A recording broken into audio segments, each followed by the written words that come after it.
All right, we've got the VRIG selfie stick specifically for the Insta360. This one is 51 inches long. I'm going to open it up so we can just get the experience of unboxing it.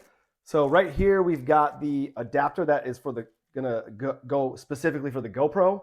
That way you can connect your GoPro. But the selfie stick is for the Insta360, and so this is it right here. And also the amazing thing about it is it's invisible, so when you're using it, you can't even see it. So as you can see, it goes out very long way. You can't even show it in the video. That's crazy. So 51 inches, and this is what's going to screw into your Insta360.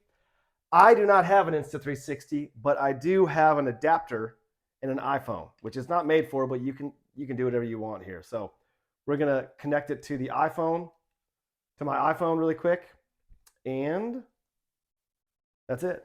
It's the same thing with the Insta360, and then you're just ready to go.